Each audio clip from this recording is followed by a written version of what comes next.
Alors, sans transition, il y a beaucoup de questions qui sont venues par Internet. J'ai 2 interventions qui me demandent, pour ne pas lire direct, bien je pourrais en lire une, mais il y en a plusieurs qui vont dans le même sens. Je prie de plus en plus, mais jamais assez. Après des années de vie païenne, soit, je fais maintenant des choix de vie sains. Pourquoi est-ce que j'ai de plus en plus de combats spirituels?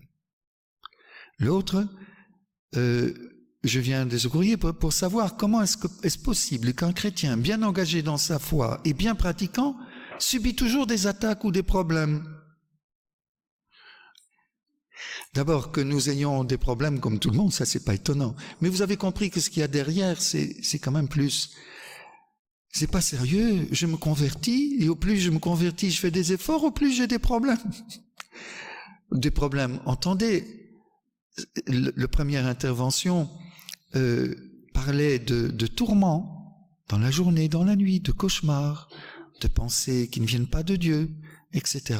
Qu'est-ce qui se passe? Et vous savez, aussi longtemps que nous sommes bien engagés dans le monde, comme dit la première personne, une vie païenne. Païenne, c'est pas péjoratif, c'est quelqu'un qui n'a pas accueilli la révélation de Dieu. Et que nous vivons une bonne vie païenne, c'est-à-dire une vie selon l'esprit du monde. Le démon, pour ne pas le citer, ne s'intéresse pas à vous. Vous êtes dans l'esprit du monde, et donc quelque part dans l'esprit du prince de ce monde. Mais le jour où vous voulez quitter son domaine, là, il n'est pas d'accord. Là, il va forcément tout faire pour vous empêcher de partir. Ceci est particulièrement vrai pour des gens qui ont fait des choses graves, disons, travailler dans l'occulte, etc. Au moment où ils veulent en sortir, là, c'est vrai qu'ils peuvent sentir des résistances assez bizarres. Mais sans passer des cas aussi extrêmes, vous savez, regardez saint Antoine, le père des moines du désert. Par quelle épreuve il a dû passer avant d'avoir cette transparence du cœur et cette liberté de l'esprit, le démon n'avait plus de prise sur lui. Et pourquoi je parle de saint Antoine? Est-ce que Jésus n'a pas commencé sa vie publique par 40 jours au désert où il a été tenté pour nous et pour nous donner la victoire dans nos tentations? Mais c'est quand même un geste prophétique qui nous dit: la tentation, ne croyez pas que parce que vous vous convertissez, vous n'aurez plus de tentation. Au contraire, vous devenez des fils de lumière dont vous faites grincer le prince des ténèbres.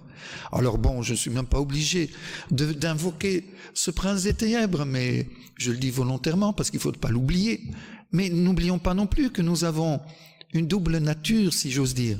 Nous sommes nés selon la chair et le psychisme de nos parents. Nous sommes nés à nouveau selon l'esprit le jour de notre baptême. Et il y a un être spirituel qui grandit à travers les sacrements, en se nourrissant de la parole de Dieu, de l'Eucharistie, et bien sûr en laissant l'esprit agir à travers nous. Mais le vieil homme est toujours là. Enfin, je ne sais pas chez vous, mais chez moi, il est toujours là. L'être charnel avec ses exigences qui sont contraires à l'être spirituel. Relisez le chapitre 5 de la lettre aux Galates. C'est pour que vous soyez vraiment libres que le Christ vous a libérés, dit saint Paul. Attention de ne pas retomber dans la servitude. Il parle à des chrétiens baptisés, convertis. Et il dit, il y a entre l'être charnel et spirituel, il y a un antagonisme où vous ne trouverez pas de conciliation. C'est out. C'est la guerre. Jusqu'à ce que le Christ, par l'Esprit Saint, ait triomphé du vieil homme et dominé le vieil homme. Donc ne soyons pas étonnés. Nous convertir, c'est engager la guerre. Aussi longtemps qu'on est tranquillement païen, il n'y a pas de guerre. Du moins pas de guerre contre la lumière. C'est au moment où nous recevons la lumière que les ténèbres réagissent. Donc ne soyons pas étonnés et répondons en persévérant dans la prière. C'était l'évangile de ce matin. Tenir bon, persévérer. Seigneur Jésus, Fils du Dieu Sauveur, aie pitié de moi pécheur, quoi. Cette confiance inébranlable qu'un regard vers celui que nous avons transpercé, Zacharie, c'est-à-dire vers celui qui a donné par amour sa vie pour moi, un regard vers lui suffit à m'arracher aux griffes du malin, mais même aux tentations. Si je vous dis avec confiance, je crie vers toi, Seigneur, il m'aide et il m'arrache de la vase où je m'enfonce. Là, je cite un psaume. Donc, le Seigneur a vaincu nos tentations. Il nous a donné les armes de la victoire. Je commentais ce matin Aaron et Our qui portent les bras de Moïse. Mais nous, on a beaucoup plus qu'Aaron et Our. On a le Fils de Dieu et l'Esprit Saint qui portent nos bras, dites.